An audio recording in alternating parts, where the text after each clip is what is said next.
আমি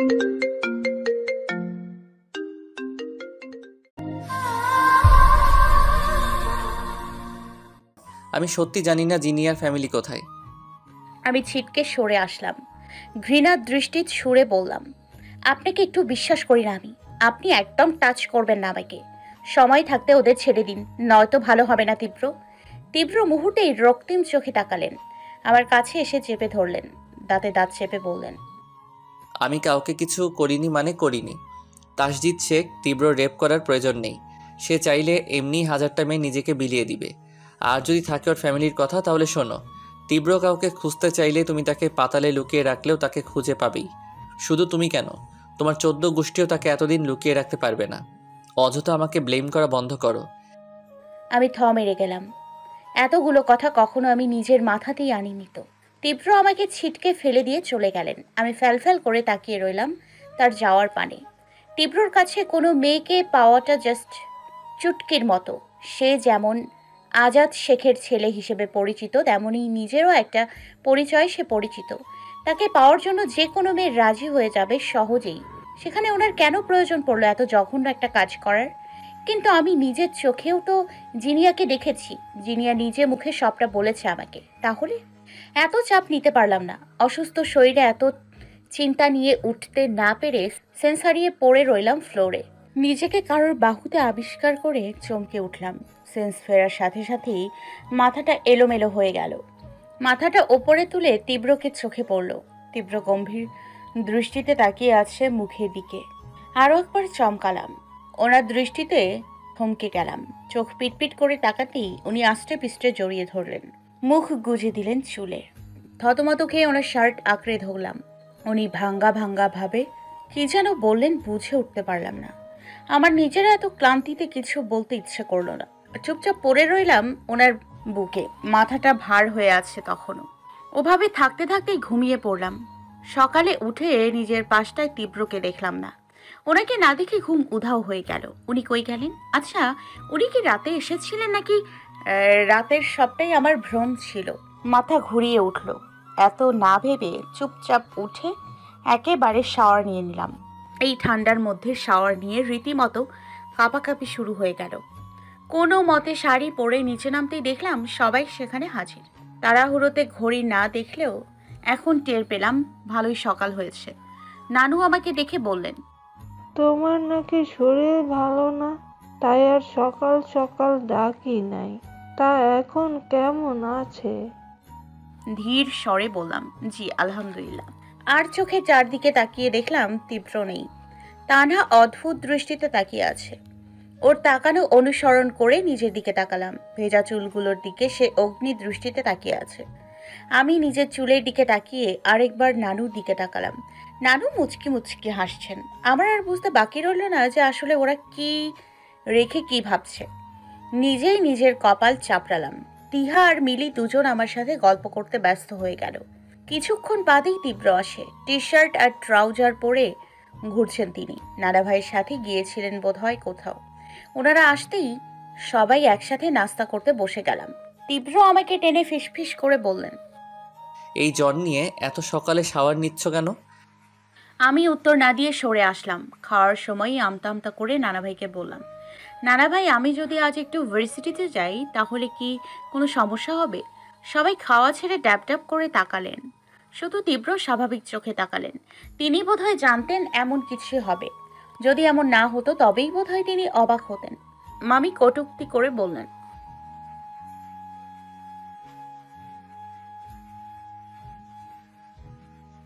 আমি মাথা নত করে নিলাম। এখানে আমি চাইলেও জবাব দিতে পারি, কিন্তু প্রথমত আমি নতুন বউ, আর তাছাড়া বড়দের সাথে খারাপ ব্যবহারটা করতে চাচ্ছি না। নানাভাই গম্ভীর স্বরে বললেন, কেন, কোনো কারণ আছে? জি আসলে। আমাকে থামিয়ে দিয়ে তীব্র খাবার মুখে দিতে দিতে বললেন, নানা ভাই প্রাণেশার যাওয়াটা একটু জরুরি। তাছাড়া কাল ওনার ফ্রেন্ডও কল করছিল, একটু প্রয়োজন আছে ওকে। আর ওর নোটও নিতে হবে। চিন্তা করো না, আমি তাড়াতাড়ি ওনাকে নিয়ে আসবো। আর কেউ কিছু বললেন না। তানহা মুখ বাঁকিয়ে বললেন, ভদ্রতা বলতে কিচ্ছু নাই। এ পর্যায়ে তার দিকে তীক্ষ্ণ দৃষ্টিতে তাকিয়ে হাত মুষ্টিবদ্ধ করে দাঁড়িয়ে রইলাম। আমি শান্ত থাকলেও তীব্র থাকলেন না। খাওয়া শেষ করে পানি খেয়ে উঠে যেতে যেতে বললেন, আগে নিজের ভদ্রতা ঠিক করো, এরপর অন্য কাউকে বলবি। প্রাণ খাওয়া শেষ হয়ে গেলে জলদি আসো। আমি মাথা নাড়িয়ে খাওয়া শেষ করে উঠে পড়লাম। ওনার পিছু পিছু এসে চুপচাপ বোরকা পরে হিজাব করে নিলাম। ও বাড়িতে থাকার সময় বোরকা পরেই অভ্যাস হয়ে গেছিল, আর এখনও সে অভ্যাসটাই আছে। তীব্রও রেডি হয়ে নেয়। দুজন একসাথে বের হলাম। উনি ইউনিভার্সিটির সামনে গাড়ি দাঁড় করিয়ে শুধু এটুকুই বললেন, যা করতে চাচ্ছ করে নাও, তবে নিজে বিপদে পড়বে এমন কিছু কখনোই করো না। ব্যাস এতটুকুই। আমি চোখ ছোট ছোট করে তাকিয়ে রইলাম। এরপর চুপচাপ ভার্সিটিতে ঢুকলাম। যেখানে সব ফ্রেন্ডরা আড্ডা দেই সেখানে দ্রুত গেলাম। সবাই কিছু বলার আগেই স্বামীর হাত টেনে দূরে সরিয়ে আনলাম। ব্যস্ত গলায় বললাম, কিছু জানতে পেরেছিস? আন্টিরা কোথায়? স্বামী মলিন মুখে বলল, জানি না রে, অনেক খোঁজার চেষ্টা করেছি কিন্তু কোথাও খুঁজে পাইনি। তুই তীব্র ভাইকে কিছু বলেছিস? আমি রাতের কোনো কথাই স্বামীরকে বললাম না। স্বামী সন্দেহের চোখে তাকালেও আমি তা ঘুরিয়ে দিলাম। ফাঁকা ঢোক গিলে বললাম, একবার যাবি ওই বাড়িতে, যদি কোনো ক্লু পাই? স্বামী কিছুক্ষণ ভেবে রাজি হয়ে যায়, আর আমি দ্রুত বের হয়ে গেলাম ভার্সিটি থেকে। পেছন থেকে কয়েকবার ডাকে তানজিলা, সাবিহা, কিন্তু আমরা জবাব না দিয়েই ছুট লাগালাম। দুজনেই টেনশন করতে করতে ছুটলাম আন্টির বাড়ির দিকে। টেনশনে ফোনটাও অফ করতে ভুলে গেছি। অবশ্য এখন আর ফোনেই বা অফ করে কি হবে। আন্টির বাড়ি আসতে আসতে প্রায় আধা ঘন্টা লেগে গেল। স্বামী নিজের চাবি দিয়ে দরজা খুলে দিলেন। বাড়িতে ঢুকে 3 রুম আগে ভালো মতো খুঁজে নিলাম, কিন্তু কোথাও কারোর টিকিটাও নেই। পুরো বাড়িতে কিছু না পেয়ে যখন হতাশ হয়ে লিভিং রুমে এসে বসলাম, তখনই হাতের সাথে বেঁধে গেল কিছু একটা। ভ্রুকুচকে সেদিকে তাকিয়ে হাতে নিতেই দেখলাম একটা ব্রেসলেট। এই রকমের একটা ব্রেসলেট তীব্রর কাছে দেখেছিলাম। ভালো মতো উল্টে পাল্টে দেখতেই অবাক হলাম। ব্রেসলেটে স্পষ্টভাবে একটা নাম খোদাই করা। চোখে থেকে মুহূর্তেই 2 ফোঁটা জল গড়ালো। অস্পষ্ট স্বরে বললাম, তীব্র? অনুভূতি শূন্যের মতো নিজের রুমের ফ্লোরে বসে আছি। হাতে এখনো তীব্রর ব্রেসলেট। নিজের অজান্তেই যে তীব্রকে নির্দোষ ভেবে বসেছিলাম তা এখন হাড়ে হাড়ে টের পাচ্ছি। সে আমাকে এত এত টপিক দিয়ে বোঝালো, অথচ আজও তার বিরুদ্ধে একটা প্রমাণ রয়ে গেল। ব্রেসলেটটার দিকে তাকিয়ে রইলাম অনেকটা সময়। একটা সময় হন্তদন্ত হয়ে রুমে ঢোকে তীব্র। দরজার আওয়াজে সেদিকে তাকাতেই তার চিন্তিত মুখটা চোখে পড়ল। উনি ছুটে আসলেন আমার কাছে। হাঁটু মুড়ে বসে 2 হাতে মুখ আগলে নিয়ে কাঁপা কাঁপা কণ্ঠে শুধালেন, কি হয়েছে প্রাণ? তোমার এমন বিধ্বস্ত অবস্থা কেন? তিহা বলল তুমি নাকি কান্না করতে করতে বাড়ি এসেছো। কি হয়েছে তোমার? আমি শুধু ওনার চোখের দিকে তাকালাম। মানুষ চোখের ভাষা নাকি খুব বোঝে, অথচ আমি এই মানুষটা চোখের ভাষা বুঝলাম না। বিভ্রান্তের ন্যায় এলোমেলো সে দৃষ্টি। তীব্র আমার ভাবনার মাঝে হয়তো আরও একবার প্রশ্ন করলেন, কিন্তু আমার কানে সে প্রশ্ন আসলেনও না। আমি ঠোঁট এলিয়ে হাসলাম। হাতের ব্রেসলেটটা তীব্রর সামনে ধরলাম। তীব্র চুপ করে একবার ব্রেসলেটের দিকে তাকিয়ে আরেকবার আমার দিকে তাকালেন। তারপর ব্রেসলেটটা নিজের হাতে নিয়ে বললেন, এটা কোথায় পেলে? আমি তো কাল থেকে খুঁজছি, কোথাও পেলাম না। আমি শব্দ করে হেসে বসা থেকে উঠে দাঁড়ালাম। পাগলের মতো শুধু হাসতেই থাকলাম। এদিকে হাসলেও আরেকদিকে চোখের কোণ বেয়ে জল গড়াচ্ছে। শাড়ি এলোমেলো হয়ে গেছে। চুলগুলো শুধু খোপা করে রেখেছিলাম, তাও খুলে গেছে। একদম বিধ্বস্ত অবস্থা হয়ে গেছে। তীব্র কিছু না বুঝে আমার কাছে এগিয়ে আসে। আমাকে নিজের দিকে ফিরিয়ে শান্ত কণ্ঠে বলে, কি হয়েছে? পাগলের মতো হাসছো কেন? সে নিজেই চোখের পানিটুকু মুছে দিলেন। আমি স্তব্ধ হয়ে তার দিকে কিছুক্ষণ তাকিয়ে থেকে তার শার্ট আঁকড়ে ধরলাম। তীব্র চমকালো। আমি চোখ পিটপিট করে ভীষণ শীতল গলায় বললাম, আপনি না কাল বললেন আপনি জানেন না আন্টিরা কোথায়? তাহলে আপনার শখের ব্রেসলেট কিভাবে আন্টির বাসায় পেলাম? চমকে যায় তীব্র। ফ্যাল ফ্যাল করে তাকিয়ে রয় আমার মুখের দিকে। আমিও তার দিকে তাকিয়ে ফের বললাম, জবাব দিন। তীব্র কোনো উত্তর দিলেন না। তরতর করে রাগ বেড়ে গেল আমার। ওনার উপরের রাগটা আমি পুরো রুমের উপর ঝাড়লাম। পুরো রুমের জিনিসপত্র ফেলে দিয়ে ভেঙে ক্ষান্ত হলাম। উম্মাদের মতো যা তা বলে চেঁচাতে চেঁচাতে সব এলোমেলো করে ফেললাম। এতটাই উন্মাদ হয়ে গেলাম যে কখন পায়ে কাজ ঢুকে রক্তাক্ত হয়ে গেছে সেটুকুও খেয়াল করিনি। তীব্র আটকালেন আমায়, শক্ত করে নিজের সাথে মিশিয়ে নিলেন। আমি ছোটার জন্য ধস্তাধস্তি শুরু করলাম, কিন্তু তার শক্তির সাথে পেরে উঠলাম না। ক্লান্ত হয়ে তার বুকের সাথে মিশে রইলাম। একটু শান্ত হতেই তাচ্ছিল্যের সুরে বললাম, আমি কাল রাত থেকে আপনাকে বিশ্বাস করতে শুরু করেছিলাম তীব্র। আমি ভেবেছিলাম আপনি নির্দোষ। আপনাকে বিশ্বাস করে আমি পুরো সত্য জানতে চেয়েছিলাম, কিন্তু আপনাকে বিশ্বাস করার ফলটা আমি আজই পেয়ে যাব তা ভাবতেই পারিনি। আপনি যদি আন্টিদের বিষয়ে কিছু নাই জানেন, তাহলে কেন আপনার শখের ব্রেসলেট আমি ওখানে পেলাম? কেন জিনিয়ার ওই অবস্থার জন্য মৃত্যুর আগে সে আপনাকে দায়ী করলো? কেন আপনাকে ভালোবেসে জিনিয়া ঠকে গেল? কেন আপনি জুথি আপুর হাজবেন্ডকে মারলেন? কেনই বা জুথি আপুকে বারবার মারার চেষ্টা করলেন? আপনি এতটা জঘন্য কেন তীব্র? তীব্রর হাত আলগা হয়ে গেল। আমি নিজেকে ছাড়িয়ে নিয়ে তীব্রর দিকে তাকালাম। তীব্রর দৃষ্টি তখনও আমার চোখের দিকে। আমি ঘৃণার দৃষ্টি ছুড়লাম তার দিকে। চোখ থেকে টপ টপ করে তখনও জল পড়ছে। আমি সরে আসলাম দুপা। রাগে চেঁচিয়ে বললাম, আপনি একটা ধর্ষক, একজন খুনি। নিজের স্বার্থ ছাড়া আর কিছু বোঝেন না আপনি। প্রচণ্ড রকমের ঘৃণা করি আমি আপনাকে। আপনি আমার হাজবেন্ড ভাবলেই আমার ঘৃণায় গা গুলিয়ে ওঠে। আপনার এক একটা স্পর্শ আমার কাছে বিষাক্ত মনে হয়। আপনাকে দেখলেই আমার ঘৃণা লাগে। আপনি একটা বিষাক্ত কীট। আমি আপনাকে ভীষণ রকমের ঘৃণা করি। তাসজিদ শেখ তীব্র, আই জাস্ট হেট ইউ। বলতে বলতেই ধপ করে বসে পড়লাম মেঝেতে। তখন আবার চোখের জল থামেনি। কান্না করতে করতে হিচকি উঠে গেছে। তীব্র কিছু না বলে শান্ত দৃষ্টিতে তাকিয়ে থাকলো। আমি নিজের মতো বসে রইলাম। তীব্র হুট করেই আমার সামনে এসে বসলো। আমি মাথা তুলে তাকাতেই দেখলাম উনি ফার্স্ট এড বক্স নিয়ে বসছেন। আমার পায়ে হাত দিতেই আমি যখন ছাড়িয়ে নিতে গেলাম, তখন উনি শক্ত করে ধরলেন। চুপচাপ কাজটা বের করলেন। ব্যথায় আর্তনাদ করে ওনার শার্ট চেপে ধরলাম। উনি কোনো প্রতিক্রিয়া করলেন না। চুপচাপ পায়ে ঔষধ লাগিয়ে পা ব্যান্ডেজ করে দিলেন। পুরোটা সময় দুজনেই নির্বাক ছিলাম।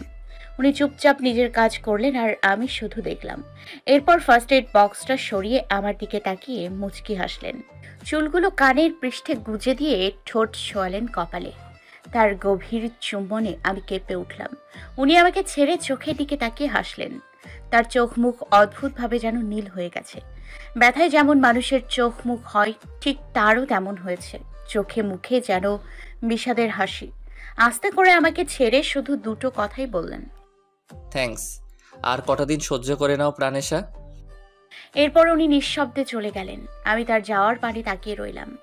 সে তো একা থাকাকালীন আমাকে বেশিরভাগ প্রাণীই বলেন, তাহলে আজ হঠাৎ করে প্রাণেশা কেন বললেন? আর কটা দিন পর কি হবে? তার কথার মানে বুঝে উঠতে না পারলেও নিজের এত চিন্তায় আমি ক্লান্ত। ফ্লোরে বসে মাথা হেলিয়ে দিলাম বেডের সাথে। কান্না করায় চোখ মুখ ফুলে গেছে। চোখ জ্বালা করছে খুব। চোখ বন্ধ করে ওভাবেই পড়ে রইলাম অনেকটা সময়। নিজের হাতে নিজের মাথা চেপে ধরলাম। আরও একবার দরজা খোলার শব্দে পিটপিট করে তাকালাম।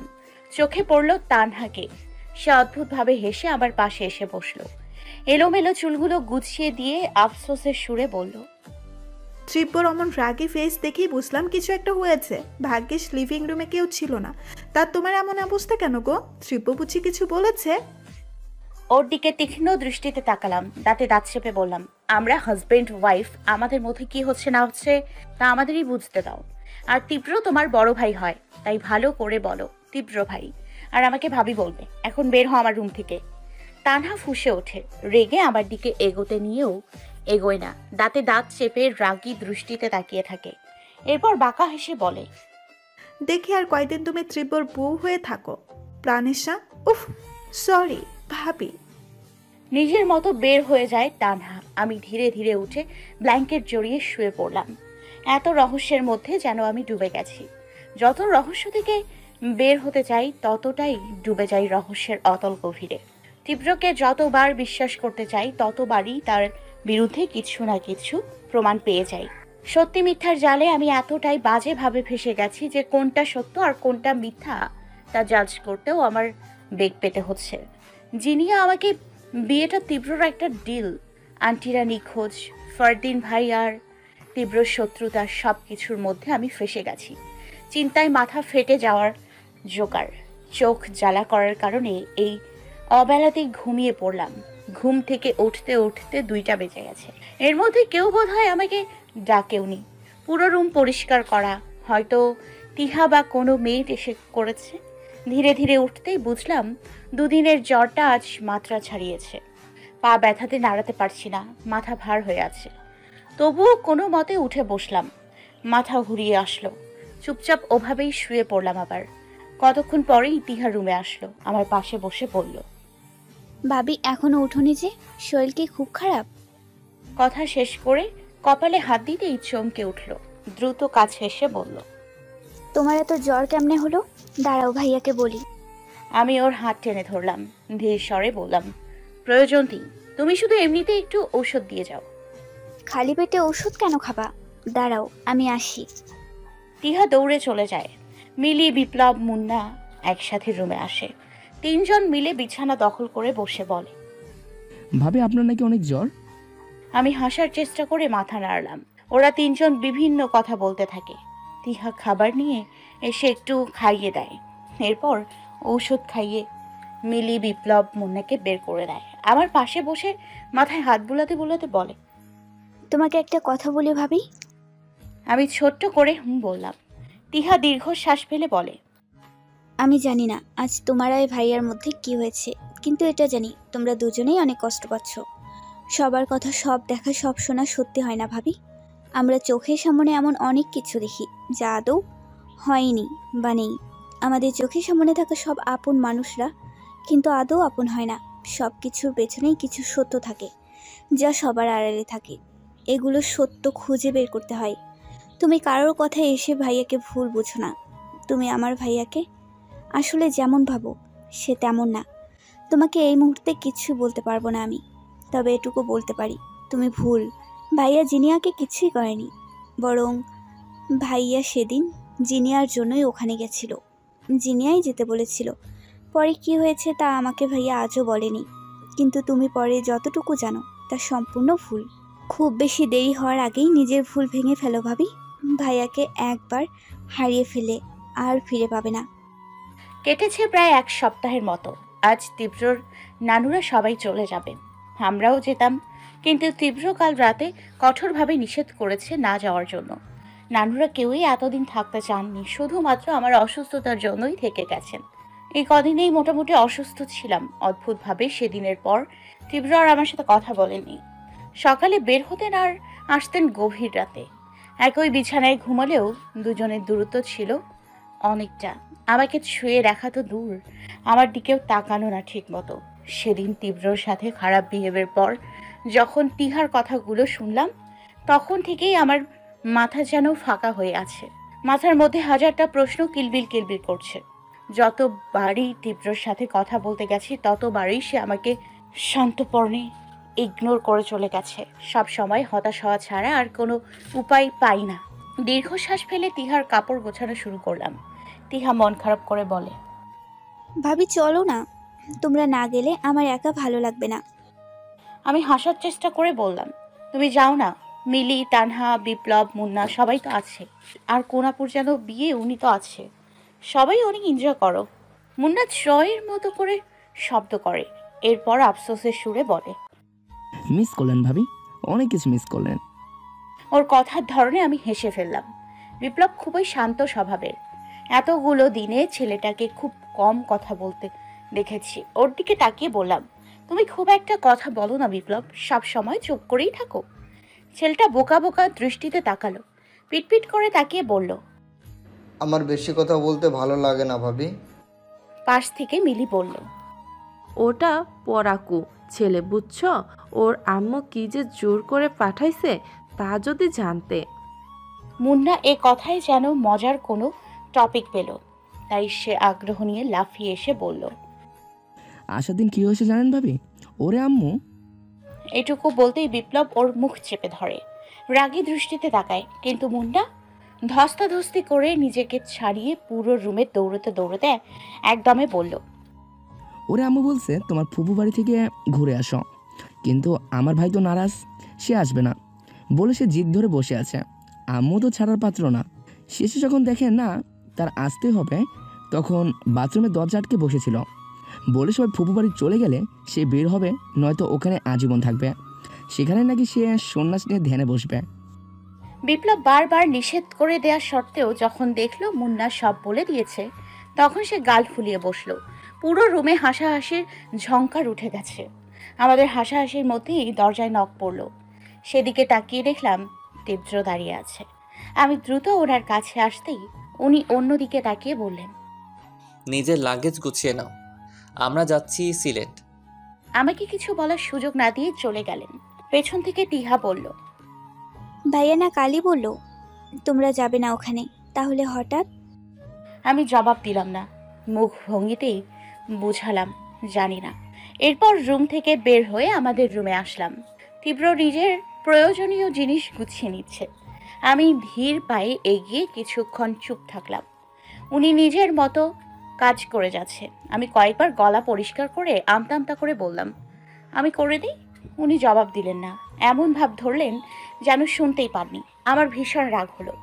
রাগে দাঁতে দাঁত চেপে কিছুক্ষণ দাঁড়িয়ে থেকে বড় করে শ্বাস নিলাম। ওনাকে ফের প্রশ্ন করলাম, কাল না বললেন যাবেন না, তাহলে আজ হঠাৎ রাজি হয়ে গেলেন যে? উনি নিজের কাজে মনোযোগ দিয়ে দু শব্দে বললেন, কাজ আছে। ব্যাস, আর কোনো কথা নেই। এরপর আমিও আর কথা বাড়লাম না। যে কথা বলতে চায় না তার সাথে জোর করে কিভাবে কথা বলবো? বুকের পাশে হালকা চিনচিনে অনুভূতি নিয়েই নিজের সব গুছিয়ে নিলাম। ট্রেন প্রায় রাত 10টায়, তাই এখন আর রেডি হলাম না। ঠান্ডা বাতাসে গায়ের লোমগুলো দাঁড়িয়ে যাচ্ছে। শাঁসা করে ছুটে চলেছে ট্রেন। গায়ের শালটা ভালোভাবে নিজের সাথে পেঁচিয়ে নিলাম। হিজাবের জন্য যদিও তেমন ঠান্ডা লাগছে না, তবুও খানিক বাদে বাদেই কেঁপে উঠছি। পাশেই তীব্র চোখ বন্ধ করে হেলান দিয়ে বসে আছে। সামনে তিহা আর তানহা বসছে। তানহা দৃষ্টি তীব্রর দিকে। মেয়েটাকে দেখলেই কেমন জানি রাগে গা জ্বলে। অন্যের বরের দিকে এমন করে তাকানোর কোনো মানে আছে? আমি পাশ ফিরে তীব্রর দিকে তাকালাম। তীব্র তখনও চোখ বন্ধ করে রেখেছে। তিহা কানে হেডফোন গুজে চোখ বন্ধ করে আছে। আমি এই সুযোগে তীব্র শার্টের এক কোণা চেপে ধরে টান দিলাম। তীব্র ভ্রু কুচকে চোখ মেলে তাকায়। কপালের ভাঁজ দৃঢ় করে জিজ্ঞাসু দৃষ্টিতে তাকিয়ে থাকে। আমি জিভ দিয়ে ঠোঁট ভিজিয়ে নিয়ে আস্তে করে বললাম, আমি ঘুমাবো। উনি গম্ভীর স্বরে আওড়ালেন, ঘুমাও। আমি সাথে সাথে ওনার বুকে মাথা গুজে দিলাম। লোকটা এত লম্বা কেন? কাপড়রা কি সুন্দর করে ঘাড়ে মাথা রাখে, আর আমি তাকে নাগালেই পাই না। টান টান হয়ে বুক ফুলিয়ে থাকলে তাকে নাগালে কেমনে পাবো? বুকে মুখ গুজে দেয় আমার নিজেরই সর্বাঙ্গ যেন কেঁপে উঠল। তানহার চোখ বড় বড় হয়ে গেছে। আমি ঠোঁট চেপে হেসে আরো শক্ত করে জড়িয়ে ধরলাম। আচ্ছা, এখন কি তীব্রর মুখটাও তানহার মতো হা হয়ে গেছে? ভেবেই অনেক হাসি পেল। তীব্র সরালেন না আমায়। হয়তো তানহার সামনে বসে আছে বলেই উনি আমাকে সরালেন না। আমাদের মধ্যে যাই হোক তা তানহা অবধি যেন না পৌঁছে, এজন্যই তিনি সন্তপর্ণে জড়িয়ে ধরলেন। অজানা অনুভূতিতে কেঁপে উঠলাম। চোখ পিটপিট করে মুখ গুজে পড়ে রইলাম। হঠাৎ করেই মনে কড়া নাড়ল এক অদ্ভুত প্রশ্ন, আমি কি তীব্রর প্রতি কোনো অনুভূতিতে আসক্ত হয়ে যাচ্ছি? তীব্রর বলা সেই প্রথম দিনের বাক্যর মতো কি তাকে পোড়াতে এসে নিজে পড়ে যাচ্ছি? তীব্রর প্রেমের নেশায় কি ডুবে যাচ্ছি? যদি এগুলোর উত্তর না হয়, তবে কেন এত অদ্ভুত টান আমার? কেন তার নীরবতায় আমি এত অস্থির অনুভব করি? কেন তানহার তার দিকে তাকালে আমার হিংসা হয়? কেন এই মানুষটার বুকে মাথা রেখে এত প্রশান্তি অনুভব করছি? কেন রাতের পর রাত তার মুখ দেখতে আমার একটুও বিরক্ত লাগে না? কিন্তু সবশেষে যদি আমার সব প্রশ্নের উত্তর হয় আমি তীব্রকে ভালোবাসি, তবে কি এটা আদৌ সম্ভব? মানুষটাকে আমি ঘৃণা করে এসেছি এতগুলো দিন, যাকে আমি রেপিস্ট খুনি বলে মেনেছি, তাকে কি আদৌ আমার পক্ষে ভালোবাসা সম্ভব, নাকি এগুলো সবই আমার সাময়িক মোহ? প্রশ্ন আছে, তবে কোনো উত্তর পেলাম না। দীর্ঘশ্বাস ফেলে জাপটে ধরে রইলাম তীব্রকে। আজ ভীষণ করে চাইলাম তীব্র যেন একদম নির্দোষ হয়। যিনি আর সবগুলো কথা যেন তীব্র আমাকে মিথ্যা প্রমাণ করে দেয়। এই সত্য মিথ্যার খেলায় হয়তো হেরে যাব, তবুও তীব্র জিতুক। তীব্র সত্যি নির্দোষ প্রমাণ হোক। পৌঁছতে পৌঁছতে ভোর হয়ে গেল। আমি পুরোটা রাস্তা তীব্রর বুকে মাথা রেখে এসেছি। কি অদ্ভুত এক অনুভূতি আর অদ্ভুত এক শান্তি। মনে হয়েছিল রাস্তাটা যেন কখনোই শেষ না হয়। কি বাচ্চাবো ভাবনা আমার। নিজের ভাবনাতে নিজেই হেসে ফেললাম। নানুবাড়িটা দেখে বেশ অবাক হলাম। অনেকটা জায়গা জুড়ে বড় একটা বাড়ি, সামনে সরু রাস্তার দুপাশে বাগান করা। মুগ্ধ হয়ে চারপাশটা দেখতে দেখতেই তীব্র কাছে চলে আসে। হাত ধরে গম্ভীর মুখে সদর দরজার সামনে দাঁড়ায়। তীব্র ছোট মামা মামি, দুই খালামণি, দুই খালু আরও 4 থেকে 5 জন কাজিন মিলে আমাদের বাড়ির ভেতর এনে বসায়। সারা রাত জার্নির ফলে যে যার রুমে চলে যায়। আমি রুমে এসেই চিৎপটাং হয়ে শুয়ে পড়লাম। সারা রাস্তা তেমন একটা ঘুম হয়নি। এখন ভালো মতো একটা ঘুম দেয়া যাবে। কিন্তু ঘুমে ছাই ফেলে দিয়ে তীব্র গম্ভীর কণ্ঠে বলে, নিজে থেকে একটা রেপিস্ট খুনি স্বার্থপর লোকের বুকে মাথা রাখতে ঘৃণা লাগেনি? আমি চমকে তাকালাম, চোখ পিটপিট করে তাকিয়ে রইলাম। সেদিন রাগের মাথায় যা তা বলেছি আমি ওনাকে, অথচ বোকার মতো এটা একবারও ভাবিনি যে দোষী কখনো তাকে খুঁজে পাওয়ার ক্লু চোখের সামনে রেখে যায় না। ওনার দৃষ্টি তখনও আমাতে আবদ্ধ। আমি ঢোক গিলে মাথা নত করে নিলাম। বোকার মতো কত কি করে ফেলেছি এ পর্যন্ত। আমি জানি এসবের পেছনে বড় কোনো রহস্য আছে, কিন্তু এই রহস্যের সমাধান যে নেই আমার কাছে। তীব্র বাঁকা হেসে বলে, প্রেম প্রেম নেশা তবে লেগে গেছে প্রাণেশা? ওনার এই একটা কথাতেই থমকে গেলাম। বার কয়েক শুকনো ঢোক গেলাম। তীব্র লাগেজ থেকে কাপড় বের করতে করতে তাচ্ছিল্যের সুরে বললেন, যতটুকু অনুভূতি মোহ মায়া আছে তা এখানেই শেষ করো। তীব্র প্রেমের নেশার মতো তীব্র প্রেমের বিরহ কিন্তু ভয়ঙ্কর প্রাণ। তাছাড়াও তোমার আর আমার বিয়েটা তো কেবলই একটা ডিল। এখন থেকে ফেরার পর তোমাকে তোমার জায়গায় ফিরিয়ে দিয়ে আমি ফুললি ফ্রি হয়ে যাব। হার্টবিট থেমে গেল ওনার বাক্যগুলোতে। নিজের অজান্তেই ছোট্ট মনে দাগ কেটে গেল আমাদের বিয়েটার ডিল শুনে। শক্ত হওয়ার চেষ্টা করলাম, চোখের পাতা ঝাপটালাম কয়েকবার। নিজেকে শক্ত হওয়ার প্রচেষ্টা নাকি কান্না আটকানোর প্রচেষ্টা তার টের পেলাম না। তীব্র তার প্রয়োজনীয় জিনিস নিয়ে ওয়াশরুমে যাওয়ার আগে আমার দিকে তার ফোন ছুঁড়ে মারলেন। একবার তার যাওয়ার দিকে তাকিয়ে আরেকবার ফোন হাতে নিলাম। উনি ওয়াশরুমের দরজা বন্ধ করার পূর্বেই কুটিল হাসি হেসে বললেন, পিকগুলো দেখে আবার শ্বাস আটকে মরে যাও না যেন। তোমার এখনো অনেক দেখা বাকি, তাই শ্বাসটুকু বাঁচিয়ে রাখো। ওনার কথায় বেশ অবাক হলাম। কি এমন পিক যা দেখলে আমার শ্বাস আটকে যাবে? কৌতূহলে ফোনটা নিয়ে ভালো মতো পিকটা দেখতেই সত্যি মনে হলো আমার শ্বাস আটকে গেছে। জ্ঞান শূন্যের মতো একবার ফোনের দিকে তাকিয়ে আর একবার ওয়াশরুমের দরজার দিকে তাকালাম। চোখ থেকে দুফোঁটা জল গড়ালো আনমনে। অস্পষ্ট স্বরে শুধু বেরিয়ে আসলো, জিনিয়া বেঁচে আছে। ফোন হাতে নিয়েই কাঁপাকাঁপি শুরু হয়ে গেল আমার। হতভম্ব হয়ে বসে রইলাম বিছানায়। জিনিয়া কি বেঁচে আছে? কিন্তু এটা কিভাবে সম্ভব হবে? ও তো আমার সামনেই সেদিন। মাথা ঘুরিয়ে উঠল যেন। আমার ভাবনার মধ্যেই তীব্র শাওয়ার নিয়ে বেরিয়ে আসলো। আমাকে এভাবে বসে থাকতে দেখে চুল মুছতে মুছতেই বললেন, সত্যি সত্যি শ্বাস আটকে গেছে নাকি প্রাণেশা? এখনই এমন করলে চলবে? আরও কত কিছু দেখার আছে এখনো। আমি ওনার মুখের দিকে ফ্যালফ্যাল করে তাকিয়ে রইলাম।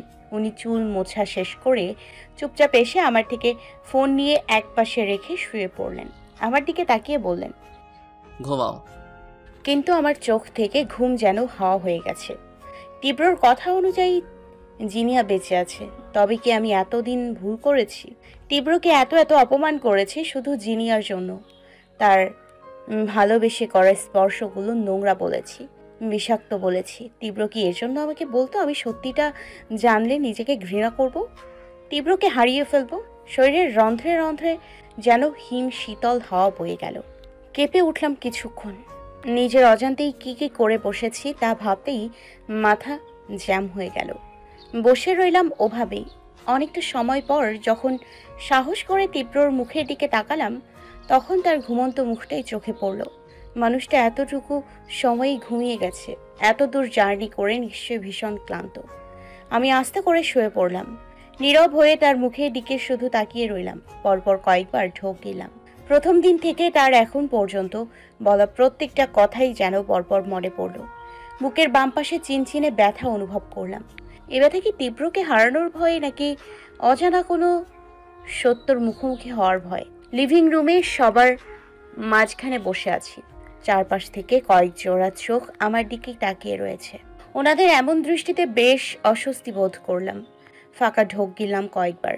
ছোট মামি, বড় খালা, ছোট খালা, বড় খালার মেয়ে হামিদা আপু আর হাফিজা, ছোট খালার ছেলে রাসেল আর সজীব, মিলি, তিহা, মুন্না, বিপ্লব সবাই আমার দিকেই তাকিয়ে আছে।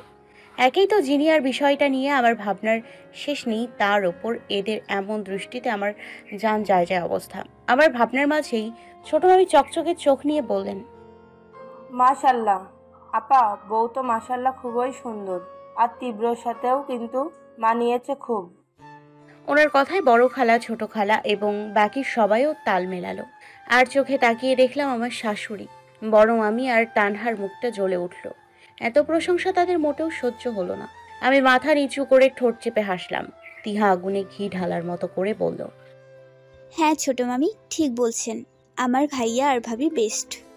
ডাইনিংয়ে বসে তীব্র জুস খাচ্ছিলেন। তিহার কথায় তিনি বিষম খেলেন। তানহা ছুটে গিয়ে পানি ধরলেন তার সামনে। কটমট করে উঠলাম আমি। এর মধ্যেই কেউ একজন বলল, আমার তানহার থেকে সুন্দরী না, কিন্তু তানহা আর তীব্রকে বেশ মানায়। এই কথা শুনে সেদিকে তাকালাম। একটা মেয়ে দাঁড়িয়ে আছে, বেশভূষা ভালোই মডার্ন। আমি তার পা থেকে মাথা পর্যন্ত পর্যবেক্ষণ করতেই তানহা ছুটে গিয়ে আপু বলে জড়িয়ে ধরে। মিলি নাকমুখ কুচকে বলে, আমার এই বড় বোনটাই এই মেজ বোনটারে নষ্ট করে ফেললো একদম। একটারও লজ্জা শরম নাই, অন্যের জামাই নিয়ে টানাটানি, ফালতু কাজ। ওর কথা শুনে হাসি পেলেও নিজেকে সামলে নিলাম। ছোট মামি সবাইকে তাড়িয়ে দিলেন, যে যার মতো উঠে চলে গেল। তীব্র এতক্ষণ বসে বেশ মজা নিচ্ছিলেন, কিন্তু সবাই যেতেই সে নিজেও বুক টান টান করে উঠে দাঁড়ালেন। তারপর চুপচাপ সিঁড়ি ডিঙিয়ে চলে গেলেন। ওনার পিছু পিছু তানহা ওর বোনও চলে গেল। সম্ভবত এটাই শোভা। ওরই কয়েকদিন পর বিয়ে। আমি নিজেও তীব্রর পিছু যাওয়ার জন্য উদ্যত হতেই ছোটমণি হাত ধরে আটকে দিলেন। আমার তো তীব্রর সাথে কথা আছে, কিন্তু ছোটমণির দিকে জিজ্ঞাসু দৃষ্টিতে তাকাতেই তিনি চোখ গরম করে বললেন, না খেয়ে কোথায় যাচ্ছ? আগে খেয়ে নাও, আসো।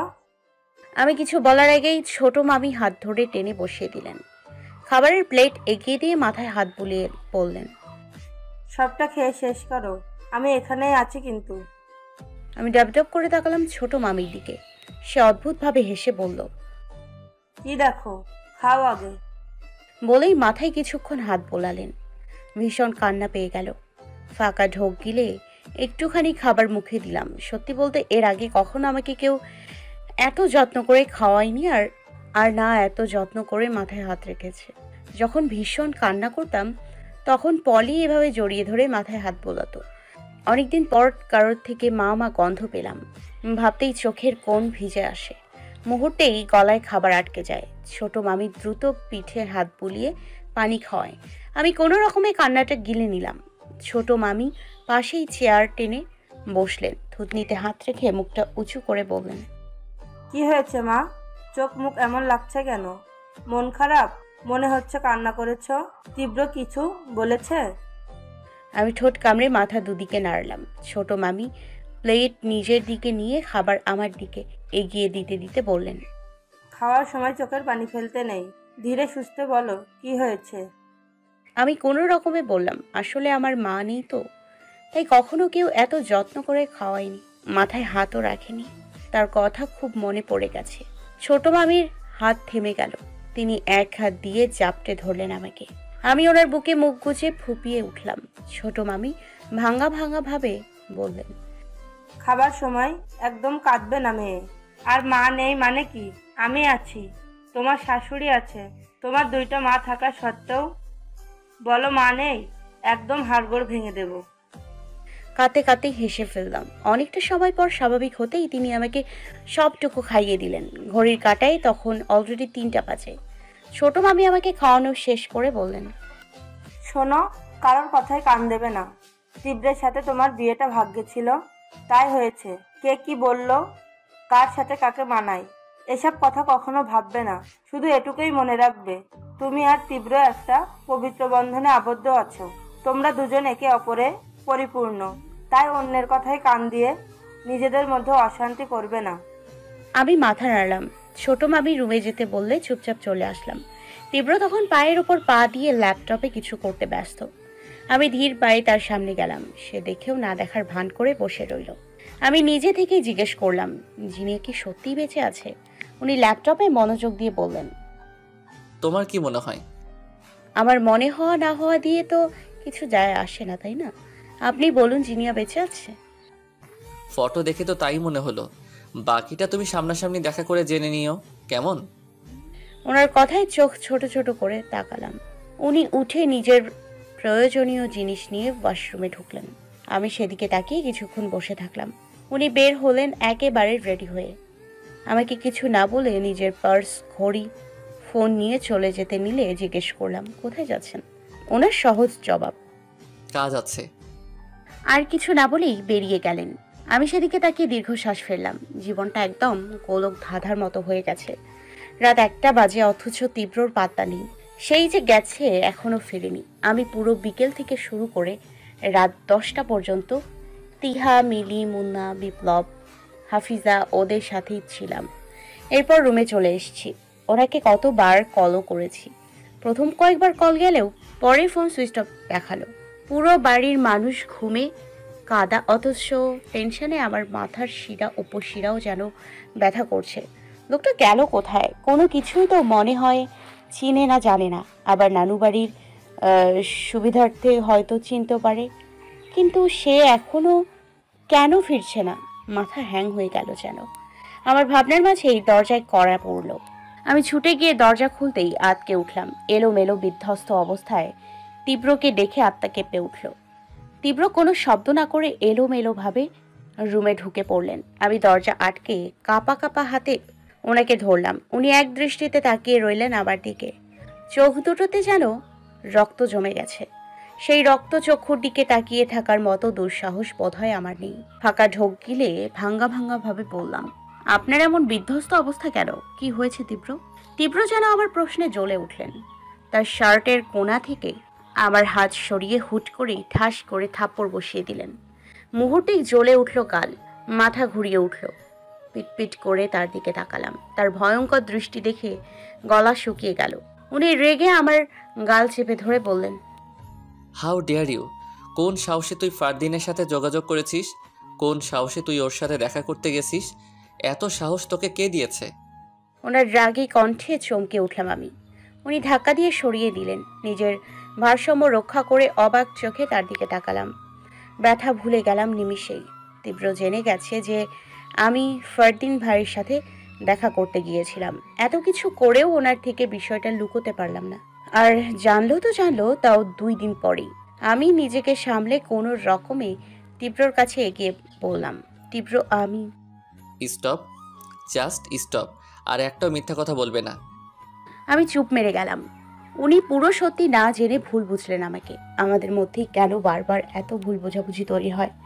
ফাঁকা ঢোক গিলাম, দৃষ্টি এদিক ওদিক করলাম।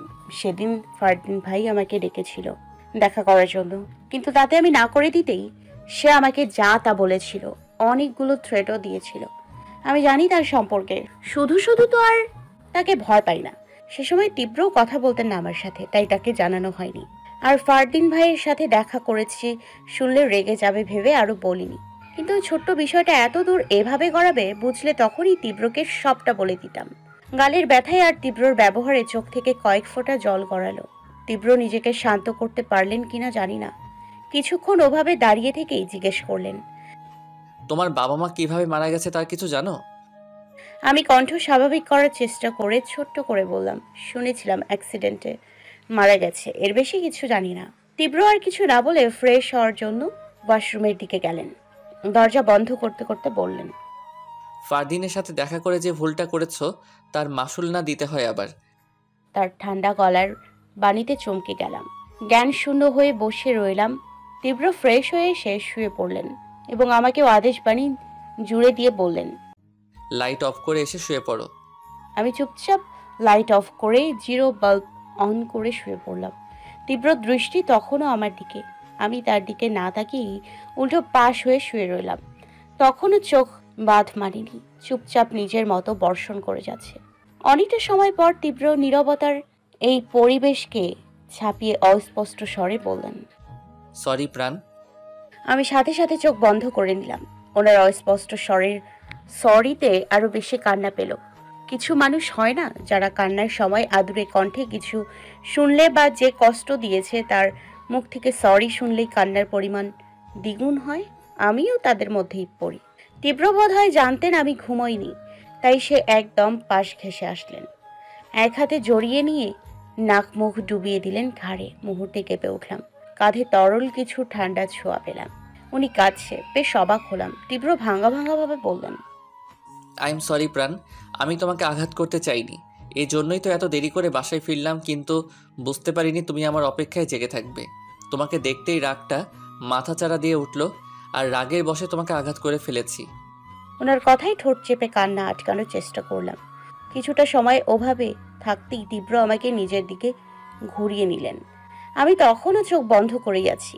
উনি আমার চোখ মুছিয়ে চোখের পাতায় পরপর দুটো চুমু খেলেন। আমি শক্ত করে আঁকড়ে ধরলাম ওনার টি শার্ট। উনি কপালে ঠোঁট ছুঁয়ে দিলেন। তার গম্ভীর চুম্বনে আরও একবার কেঁপে উঠলাম। উনি মুহূর্তেই যেন উন্মাদ হয়ে উঠলেন। পরপর পুরো মুখে পাগলের মতো চুমু দিতে শুরু করলেন। ওনার একটা হাত গিয়ে ঠেকল উদরে। মুহূর্তেই পুরো শরীর কেঁপে উঠল। ওনার টি শার্ট আঁকড়ে ধরে রাখা হাতটা আরো শক্ত হলো। এরপর শক্ত করে জড়িয়ে ধরলেন। ওনার হাতের ছোঁয়া দৃঢ় হলো। এক একটা ছোঁয়া যেন হৃদয় কাঁপানো। বিয়ের তোড়জোড় শুরু হয়েছে। কাল থেকে শোভার বিয়ের সব অনুষ্ঠান শুরু হবে। তীব্র বেশিরভাগ টাইমই বাইরে থাকে। তার নাকি কত শত কাজ। সেদিন রাতের পর আর আমাদের ঠিকমতো কোনো কথাই হয়নি। সেই রাতের কথা ভাবলেই আমার হৃৎপিণ্ড লাফাতে শুরু করে। শ্বাস আটকে যায় নিমিষেই। লজ্জায় নিজেকে আড়াল করে নিই সব সময়। সেদিন রাতে যতটুকু যা হয়েছে তা পুরোটাই যে ঝোঁকের মধ্যে হয়ে গেছে তা আমি আর তীব্র হাড়ে হাড়ে টের পেয়েছি পরের দিন। দুজনের কেউই বুঝতে পারিনি এমনটা হবে। তীব্র এর পরের দুদিন গম্ভীর মুখে ছিল, যেন সে বড়সড় কোনো অপরাধ করে ফেলেছে। তার ওই মুখের দিকে তাকালেই যেন বুকের বাম পাশে চিনচিনে ব্যথা শুরু হয়। গত 3 দিন থেকে তীব্র ঠিক মতো বাড়িতে থাকে না, কিন্তু নানা ভাই স্পষ্ট বলে দিয়েছেন আজ থেকে যেন তীব্র বাড়িতেই থাকে। আর তীব্রও তা মেনে নিয়েছে। আজ ছোটরা সবাই শপিংয়ে যাবে। শোভার বিয়ে নিয়ে সবার উত্তেজনা থাকলেও আমি আর তীব্র সবটা থেকে দূরে থাকছি। বড় মামা, বড় মামি, শোভা বা তানহা কেউই আমাকে তেমন একটা পছন্দ করে না। তাই আমার এসবে জড়ানো ঠিক হবে বলে মনে হয়নি। কিন্তু ছোট মামি, বড় খালা, ছোট খালা, মিলি, তিহা সবার জোড়াজুড়িতে বিয়েতে না মেতেও উপায় নেই। সবার হাতে হাতে টুকটাক সব কাজ করে যাচ্ছি আমি নিজেও। এসব ভাবতে ভাবতেই রেডি হয়ে নিলাম। পার্পল কালারের একটা শাড়ি পরে চুলগুলো বেঁধে নিয়েছি। তিহার পাগলামিতেই এসব। শাড়ির আঁচল ঠিক মতো টেনে নিতেই দরজা ঠেলে রুমে আসে তীব্র। আমার দিকে কয়েক সেকেন্ড পলক না ফেলে তাকিয়ে আবার দৃষ্টি সরিয়ে নেয়। গলা পরিষ্কার করে বলে, হঠাৎ এত সাজ? ওনার কথায় ভ্রুদয় কিঞ্চিত কুঁচকে গেল। নিজের দিকে ভালো করে তাকালাম। এরপর বললাম, সাজ কোথায়? সবাই শপিংয়ে যাবে বলে তিহা শাড়ি হাতে ধরিয়ে গেল, যেন এটাই পরি। তীব্র মাথা তুলে তাকালেন আমার দিকে। চোখে মুখে গম্ভীরতা স্পষ্ট হয়ে গেল। গুরু গম্ভীর কণ্ঠে আওড়ালেন, শপিংয়ে যাবে শাড়ি পরে? বোরকা কি হয়েছে তোমার? বোরকা তো আছে। তিহা যাই বলুক, তুমি এখনই শাড়ি চেঞ্জ করে বোরকা পরো, নয়তো শপিংয়ে যাওয়ার দরকার নেই। আমি ফ্যালফ্যাল করে কিছুক্ষণ তার দিকে তাকিয়ে বললাম, এত কষ্ট করে শাড়ি পরে আবার চেঞ্জ করব? আমাকে জিজ্ঞেস করে শাড়ি পরছো? এখন চুপচাপ চেঞ্জ করে বোরকা পরে হিজাব পরে নাও। গাল ফোলালাম আমি। কাবার থেকে বোরকা বের করে তা নিয়ে তীব্রকে পাশ কাটিয়ে আসার সময় তীব্রর বিড়বিড় করা কয়েকটা বাক্য কানে আসে। আমার বউকে আমি একা দেখবো, বাকি সবার থেকে আড়ালে রাখবো, তাই শাড়ি পরে কোনো মতেই বের হতে দিব না, মানে দিব না। যদিও ওনাকে পাশ কাটিয়ে চলে এসছি, কিন্তু ওনার দিকে চোখ বড় বড় করে তাকিয়ে আছে। মস্তিষ্ক পর্যন্ত কথাগুলো যেতেই ঠোঁট প্রসারিত হয়ে গেল। ঠোঁট কামড়ে হেসে কয়েক পলক তার দিকে তাকিয়ে চুপচাপ ওয়াশরুমে ঢুকলাম। আমাকে বোরকা পরে দেখে তিহা গাল ফোলালো। ওকে কত কিছু বুঝিয়ে শেষে শপিংয়ে যাওয়া হলো। যার যার মতো শপিং করলেও আমি আটকা পড়ে আছি তীব্রের কাছে। না সে নিজে শপিং করতেছে আর না আমাকে করতে দিচ্ছে। সবাইকে শপিংয়ে পাঠিয়ে এক হাতে আমার হাত চেপে আর এক হাতে নিজের ফোন স্ক্রল করছে। এভাবে আর কতক্ষণ দাঁড়িয়ে থাকবো? বিরক্তিতে আমার ইচ্ছে করছিল লোকটার গলা টিপে দেই, কিন্তু সে ইচ্ছে দমিয়ে দাঁতে দাঁত চেপে বললাম, নিজে তো যাচ্ছেনই না, আবার আমাকেও যেতে দিচ্ছেন না। আপনি না গেলে অন্তত আমাকে যেতে দিন। আর যদি শপিং নাই করানোর হয় তাহলে আনলেনই বা কেন?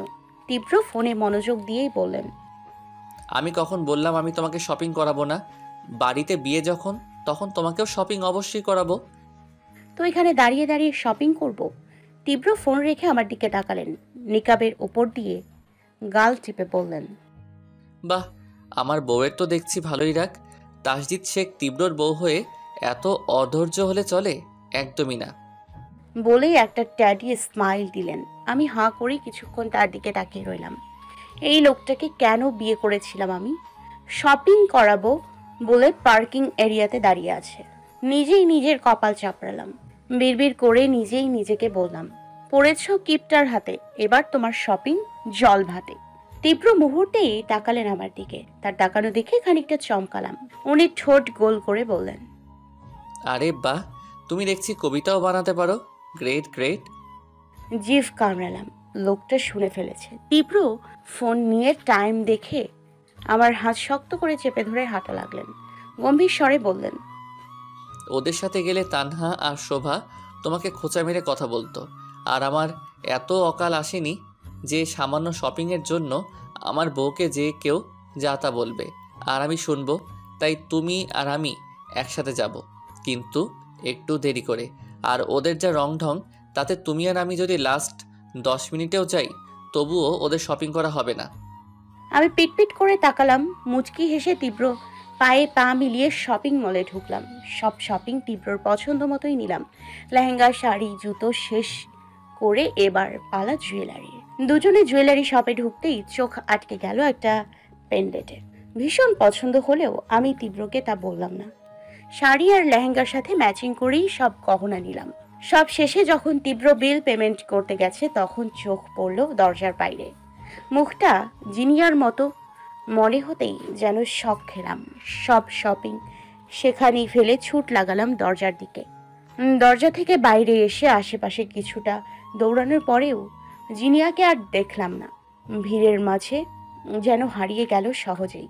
আমি কনফিউজড হয়ে দাঁড়িয়ে রইলাম। সত্যি কি জিনিয়াকে দেখেছি নাকি চোখের ভুল? এর মধ্যেই তীব্র দৌড়ে আসে। তড়িঘড়ি করে আমাকে ধরে বলে, পাগল নাকি? এইভাবে কেউ ছুটে আসে?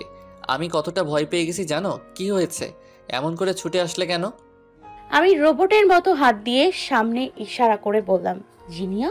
তীব্র চমকে তাকায় সেদিকে, কিন্তু জিনিয়াকে না দেখে বলে, কোথায় দেখেছো? এখানে? আমি মাথা নাড়লাম। উনি আমাকে ছেড়ে রেলিং এর কাছে গিয়ে পুরোটা পর্যবেক্ষণ করলেন, কিন্তু জিনিয়াকে না পেয়ে হতাশ হয়ে ফিরে আসলেন। আমি তীব্রের শার্টের এক কোণা চেপে ধরে বললাম, জিনিয়া সত্যিই বেঁচে আছে তীব্র? তাহলে সেদিন? তীব্র গম্ভীর হয়ে গেলেন। নিজের শার্টের কোণা ছাড়িয়ে নিয়ে আমার এক হাত চেপে হাঁটা লাগালেন। গম্ভীর গলায় বললেন, বাড়ি চলো।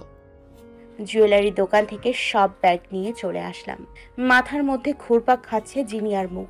ও যদি সত্যিই বেঁচে থাকে তাহলে সেদিন মারা গেল কে? কেনই বা সেদিন সব দোষ তীব্রকে দিয়েছিল? জিনিয়া বেঁচে থাকলে কেন জানালো না আমাকে? আন্টি তো বলেছিলেন জিনিয়াকে দাফন করানো হয়েছে। তাহলে জিনিয়া বেঁচে আছে কিভাবে? এত এত প্রশ্নের দরুন মাথা কাজ করা বন্ধ করে দিল। পরপর কয়েকটা ঝোঁক গেলাম। তীব্র চিন্তিত মুখে আমার দিকে তাকিয়ে বললেন, ঠিক আছে প্রাণ, শরীর খারাপ লাগছে? আমি উত্তর দেওয়ার আগেই তিহারা সবাই চলে আসে। একে অপরের শপিং এর কথাই বলছিল নিজেরা। তারপর যে যার মতো জায়গায় বসে পড়ল। তানহা আমাকে আর তীব্রকে গাড়ির মধ্যে দেখে ঠেস দিয়ে বলে, তীব্র প্রাণের সাথে শপিং করিয়ে দাওনি? দিবেই বা কেন, যাকে বিয়ে করেছো একটা? তীব্র পেছনে তাকিয়ে চোখ গরম করে বললেন, তোর না ভাবলেও চলবে আমি ওকে শপিং করিয়েছি কিনা। নিজের চরকায় তেল দে। তানহার মুখটা একটুখানি হয়ে গেল। শোভা জ্বলে উঠে বলল, তীব্র ভাই, তুমি এই মেয়েটার জন্য তানহার সাথে এমন ব্যবহার করছো কেন? এবার উত্তরটা তিহাই দিল। হেসে বলল, তোমার বোনকে বলো আমার ভাবির সাথে ঠিক করে কথা বলতে, তাহলেই তো ভাইয়া আর কিছু বলে না। আর তাছাড়া আপু, ভাবিকে এই মেয়ে না বলে ভাবি ডাকতে শেখো, কারণ এটা তোমারও ভাবি হয়। তানহা আপু, তোমারও কিন্তু ভাবিই হয়। তানহা আর শোভা জ্বলে উঠল।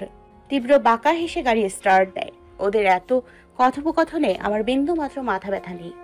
আমার মন আর মস্তিষ্ক পুরোটাই এখনো পড়ে আছে জিনিয়ার কাছে। কি থেকে কি হয়েছে সবটা ভেবেই কুল কিনারা পাচ্ছি না। আমার ভাবনার মাঝেই বাড়ি চলে আসলাম। বাড়িতে আসার পরেও আমি বিষয়টা ভুলতে পারলাম না। তীব্র আমার অমনোযোগিতা খেয়াল করে বলে, জিনিয়ার কথা ভাবছো?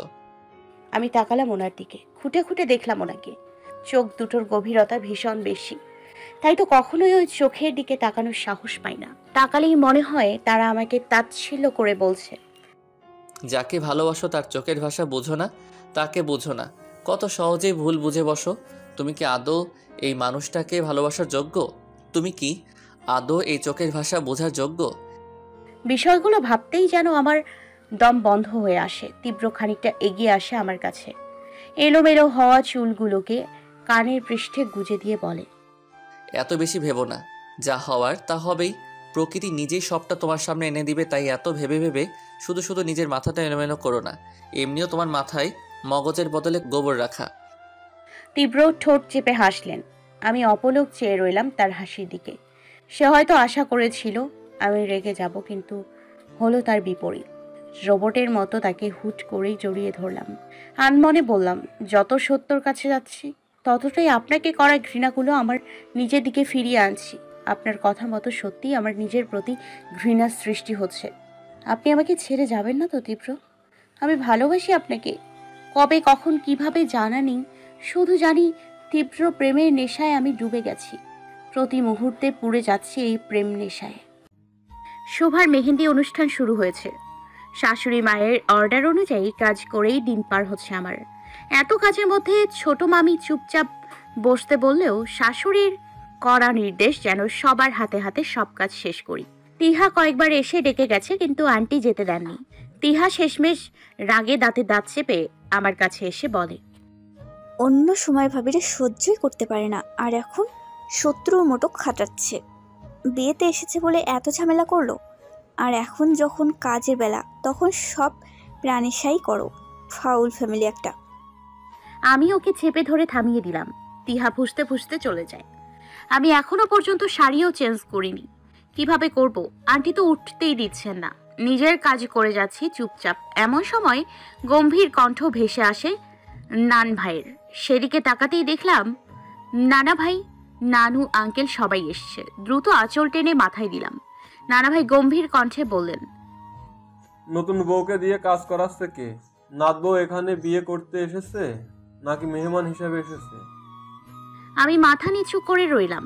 কেউ কোনো উত্তর দেওয়ার আগেই পাশ থেকে তিহা চিবিয়ে চিবিয়ে বলে, নানা ভাই, তোমার মেয়ের না আমার ভাবির আরাম একদমই সহ্য হয় না, তাই জন্য সকাল থেকে মেয়েটাকে গরুর মতো খাটাচ্ছে। অথচ দেখো নিজে কিন্তু পায়ের উপর পা তুলে বসে আছে। তিহার কথায় আমি ওর দিকে তাকালাম। মেয়েটা কি আমাকে মারবে নাকি? নানা ভাইয়ের সামনে কি বলছে এগুলো?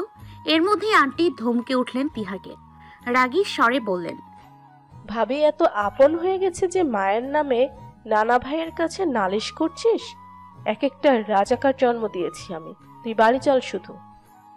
আন্টির কথা শেষ না হতেই নানা ভাই রাম ধমক দিলেন। আমি থতমত খেয়ে গেলাম।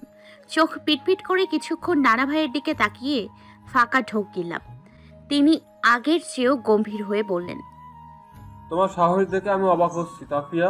তুমি একে তো এত কিছু করেছো, তারপরেও আমার সামনে মেয়েকে ধমকাচ্ছ। আজাদ তীব্র কোথায়? আঙ্কেল নম্র গলায় বললেন, ওকে তো কোথাও দেখিনি, মনে হয় নিজের রুমেই আছে। নানা ভাই কাউকে কিছু না বলে আমার দিকে দৃষ্টি দিলেন। আদেশ সূচক স্বরে বললেন, নিজের রুমে গিয়ে ফ্রেশ হয়ে চেঞ্জ করে নাও।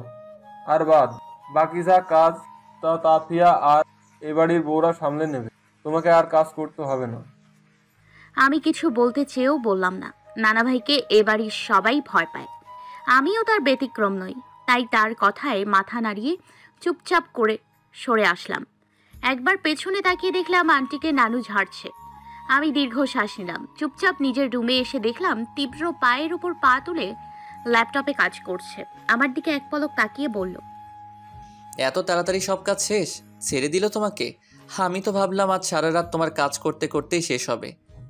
আমি জ্বলে উঠলাম। রাগে ফোঁস করতে করতে একবার ওনার দিকে তাকিয়ে কাবার্ডের দিকে এগোলাম। কাবার্ড থেকে একটা নতুন শাড়ি নিয়ে ওয়াশরুমে ঢুকলাম।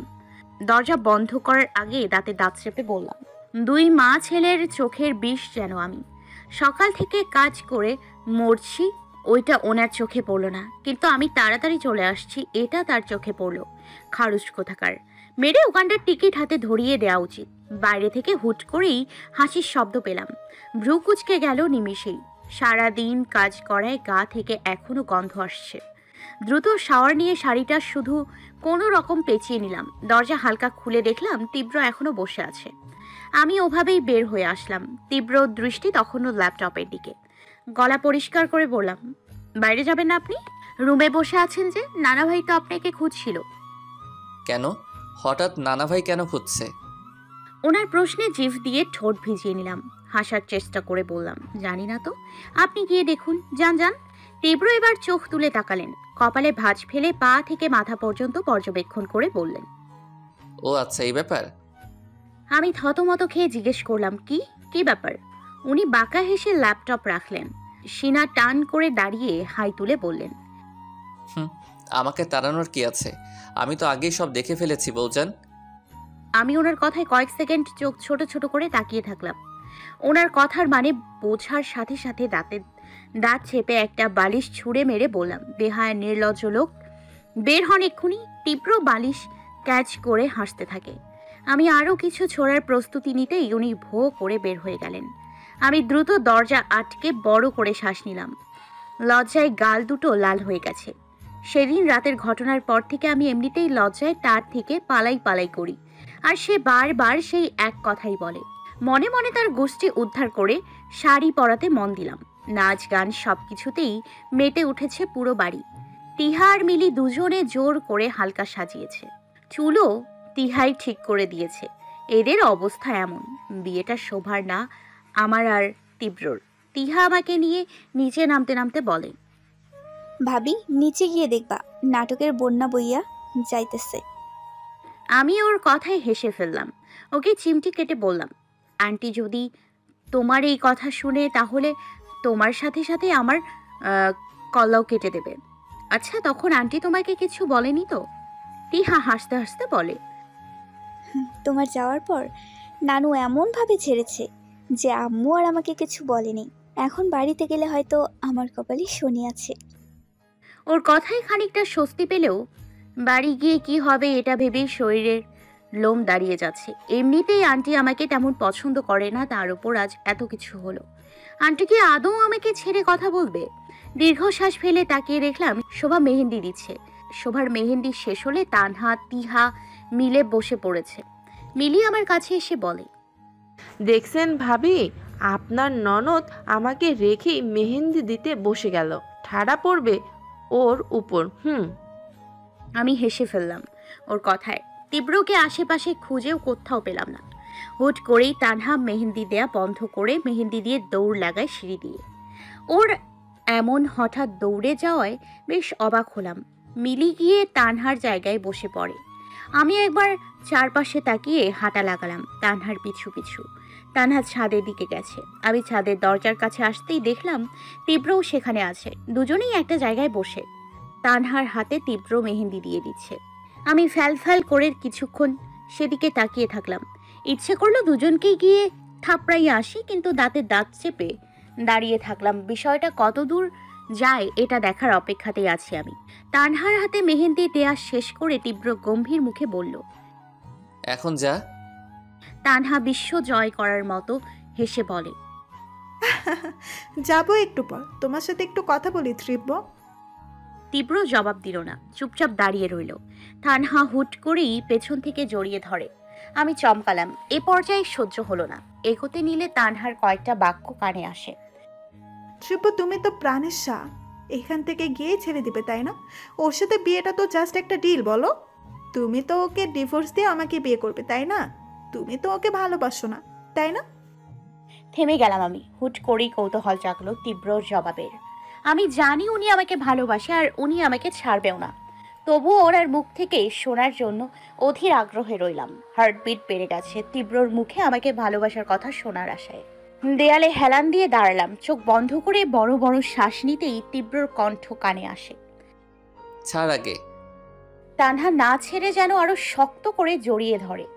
ইচ্ছে করছিল মেয়েটার সব চুল একটা একটা করে ছিঁড়ে দেই। শুধু একবার তীব্র বলুক সে আমাকে ভালোবাসে আর আমাকে ছাড়বেও না। এরপরে এই মেয়েকে আমি বোঝাবো প্রণেশা কি। তানহা তীব্রর পিঠে মুখ গুজে বলে, আগে বলো, আমার প্রশ্নের উত্তর দাও। তীব্র গম্ভীর স্বরে বললেন, হ্যাঁ, ওর সাথে বিয়েটা শুধু একটা ডিল। আর আমি ওকে ভালোবাসি না। মুহূর্তেই যেন মাথায় আকাশ ভেঙে পড়ল। ড্যাব ড্যাব করে চেয়ে রইলাম তানহা আর তীব্রের দিকে। তীব্রের উত্তরে থ মেরে গেলাম।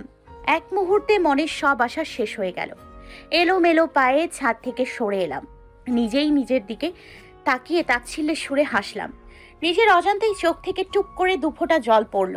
তীব্র এক মুহূর্তে আমার সব স্বপ্ন সব আশা ভেঙে গুড়িয়ে দিল। উনি তো জানেন আমি ওনাকে ভালোবাসি, তবুও কত সহজে হয়তো আমাকে ছেড়ে দেওয়ার কথা ভেবে নিচ্ছে। চুপচাপ নিজের রুমে ঢুকে দরজা লাগিয়ে দিলাম। দরজার সাথে ঠেস দিয়ে বসে অপলক তাকিয়ে থাকলাম সিলিংয়ের দিকে। সম্পূর্ণ পৃথিবীটাই যেন মাথার উপর ঘুরছে। তীব্র কি তবে আমাকে ঠকালো? আমার একটা ভুলের শাস্তি বুঝি এতটা গভীর? চোখ বন্ধ করে হাত মুঠো করে নিলাম। শব্দ করে কেঁদে উঠলাম। সাথে সাথেই মুখ চেপে ধরে বোবা কান্নায় ভেঙে পড়লাম। চোখের কাজল লেপটে গিয়ে চোখের নিচে দাগ হয়ে গেছে, কালো কালো। সেই মুহূর্তেই বাহির থেকে ডাক ভেসে আসে তিহার। আমি দ্রুত কান্না আটকানোর চেষ্টা করলাম। তিহা দরজার অপর পাশ থেকে ব্যস্ত গলায় বলল, ভাবি তুমি কি রুমে আছো? আমি কণ্ঠস্বর স্বাভাবিক করার চেষ্টা করে বললাম, হ্যাঁ তিহা। আরে ভাবি তুমি রুমে কি করো? কখন থেকে খুঁজছি তোমাকে, জলদি বাইরে আসো, ছোট মামি তোমাকে খুঁজছে। আমি নিজেকে যথাসম্ভব স্বাভাবিক করার চেষ্টা করলাম। পরপর কয়েকবার ঢোক গিলেও কথা বলার সময় অস্পষ্ট হয়ে আসছিল স্বর। মুখ চেপে ধরলাম। এ অবস্থায় আমার বাইরে যাওয়া কোনোভাবেই সম্ভব না। তিহা ফের ডাকলো। আমি কোনো রকমে শ্বাস আটকে বললাম, তিহা আমার শরীরটা ভালো লাগছে না, একটু ভালো লাগলে আসি। তুমি নিচে যাও বরং। তিহা তড়িঘড়ি করে বলে, ভাবি খুব বেশি শরীর খারাপ লাগছে, দরজা খোলো। না খুব বেশি খারাপ লাগছে না, তুমি যাও। তিহা কিছু বলতে নিয়েও চুপ হয়ে যায়। তারপর আচ্ছা বলে চলে যায়। আমি এলোমেলো পায়ে ওয়াশরুমের দিকে হাঁটলাম। চুলের খোপা থেকে রজনীগন্ধার গাছরা খুলে ফেলে দিলাম। হাতে পড়ে থাকা চুড়িগুলো খুলে ফ্লোরে ফেললাম। ওয়াশরুমে ঢুকে চোখে মুখে পানির ঝাপটা দিলাম অনেকটা সময় নিয়ে। চোখ দুটো জ্বালা করছে। আয়নায় নিজের দিকে তাকাতেই আমার হাসি পেল। হুট করেই হেসে দিয়ে বিড়বিড় করে আওড়ালাম, খুব এসছিলে প্রনেশা তীব্রকে পুরাতে। অকারণে তাকে ভুল বুঝে তাকে শাস্তি দিতে উঠে পড়ে লেগেছিলে। যে মানুষটাকে ঘৃণা সর্বোচ্চতে রেখে কবুল বলেছিলে, আজ তুমি তাকে ভালোবেসে পুড়ছো। তীব্রর এই ঝলসানো প্রেমে তুমি আরো পুড়বে। তীব্রকে ভালোবেসেই তার দেয়া বিরহ নিয়েই তুমি শেষ হবে। ইস, কেন যে ঘৃণার জায়গায় ভালোবাসার ঠাঁই দিলে। চোখ বন্ধ করতেই দুফোঁটা জল গড়ল চোখের কোনা বেয়ে। চুপচাপ রুমে এসে কাবার্ড থেকে নর্মাল শাড়ি বের করে পরে নিলাম। এত কাজ করা শাড়ি পরে ঘুমানোটা কষ্টকর। চুপচাপ বিছানায় শুয়ে পড়লাম ব্ল্যাঙ্কেট মুড়িয়ে। চোখ বন্ধ করে থাকলেও চোখের পানি পড়া তখনও বন্ধ হয়নি। দরজায় কড়া নাড়ার শব্দে চোখ মুছে নিলাম। নিজেকে যতটা সম্ভব স্বাভাবিক করার চেষ্টা করে দরজা খুললাম। ভেবেছিলাম হয়তো ছোট মামি বা তিহা মিলিয়ে এসছে, কিন্তু ঝাপসা চোখে তীব্রকে দেখে সরে আসলাম। এলোমেলো পায়ে এসে আবার শুয়ে পড়লাম। তীব্র ব্যস্ত পায়ে এগিয়ে এসে বলে, তোমার শরীর খারাপ লাগছে, কি হয়েছে? আমি জবাব দিলাম না। ব্ল্যাঙ্কেট দিয়ে পুরো মাথা সহ ঢেকে নিলাম। মুখ চেপে ডুকরে উঠলাম। তীব্র আমার এমন আচরণে আর কিছু জিজ্ঞেস করলো না, চুপ হয়ে গেল। আমি যতটা সম্ভব শব্দ না করে কান্না করার চেষ্টা করে গেলাম। পুরো রাতটাই কেটে গেল নিঃশব্দ কান্নায়। পাশে থাকা তীব্র টের পেয়েছে কিনা জানা নেই, তবে সে একটা শব্দও করেনি আমার সাথে। সকালবেলা ফজরের নামাজ পড়ে আবার শুয়েছিলাম বলে উঠতে উঠতে অনেক বেলা হয়ে গেল। ঘুমের জন্য মাথাটা ভার হয়ে আছে প্রচন্ড রকমের। পাশে তীব্র নেই। দীর্ঘশ্বাস ফেলে উঠতেই আয়নায় নিজের দিকে চোখ পড়ে। চোখ দুটো ফুলে লাল হয়ে আছে। নিজেকে দেখে নিজেই আটকে উঠলাম। বাড়ির বাকিরা প্রশ্ন করলেও তিহা, মিলি আর ছোট মামি কিছুতেই ছাড় দেবে না। জলদি করে ফ্রেশ হয়ে চোখে ভালো করে ডললাম, কিন্তু চোখের ফোলা তো কমবে না। শেষে ওভাবেই বের হলাম। হাত খোপা করে মাথায় আঁচল টেনে নিতেই চোখ পড়ল মেঝেতে। কাল যেখানে ফুলের গাছরা চুড়ি ফেলেছিলাম সেগুলো ওখানে নেই। ড্রেসিং টেবিলের দিকে তাকিয়ে দেখলাম সেখানে সযত্নে চুড়ি আর গাছরা রাখা। ওগুলো ওখানে কে রাখলো? তীব্র, উনি এগুলো ফ্লোর থেকে ওঠালে নিশ্চয়ই টের পেয়েছে কিছু। আমি দীর্ঘশ্বাস ফেলে নিচে নামলাম। আশেপাশে তীব্রকে কোথাও নজরে পড়ল না। মানুষটা কিছুদিন পরেই আমাকে ছেড়ে দেবে, অথচ আমার বেহায়া মন তার সান্নিধ্য পেতে ব্যস্ত। তিহা আর মিলি আমাকে দেখে দৌড়ে আসে, কাছে এসে বলে, ভাবি শরীর কেমন তোমার? কাল তো আর আসলেই না তুমি। আমি উত্তর না দিয়ে মাথা নিচু করে দৃষ্টি এদিক ওদিক করতে থাকলাম। মিলি আমার হাত জড়িয়ে বলে, ভাবি কত কিছু যে মিস করলেন আপনি। আহারে। এবারও জবাব দিলাম না। তিহা আবার নীরবতার কারণ বুঝতে না পেরে থুতনিতে হাত দিয়ে মুখ উঁচু করে। সাথে সাথে আতঙ্কে চোখ বন্ধ করে নিলাম, বড় করে শ্বাস নিলাম। তিহা বলল, চোখ মুখের এমন দশা কেন ভাবি? তোমার কি সত্যি শরীর খারাপ লাগছিল কাল? আমি ফাঁকা ঢোক গিললাম। উত্তর দেওয়ার আগেই ডাক পড়লো আন্টির। আমি তিহা আর মিলিকে পাশ কাটিয়ে আন্টির কাছে আসলাম। আন্টি আমাকে শুধু একটা লিস্ট হাতে ধরিয়ে দিয়ে বললেন যেন বড় মামা, ছোট মামা, আঙ্কেল কাউকে না কাউকে এটা দিয়ে দিই। আমি মাথা নাড়িয়ে লিস্ট নিয়ে চুপচাপ চলে আসলাম। মিলিকে আস্তে করে জিজ্ঞেস করলাম, বড় মামা, ছোট মামা বা আঙ্কেলকে কোথাও দেখেছো? আব্বু রুমে, কাকু আর আঙ্কেল বাহিরে গার্ডেনে। বড় মামাকে ভয় লাগে আমার জন্য। তার আদরের মেয়ের বিয়ে ভেঙে গেছে, তাই সে আমাকে তেমন একটা পছন্দ করেন না। তাই তার কাছে না গিয়ে আমি বাড়ি থেকে বের হলাম গার্ডেনের উদ্দেশ্যে।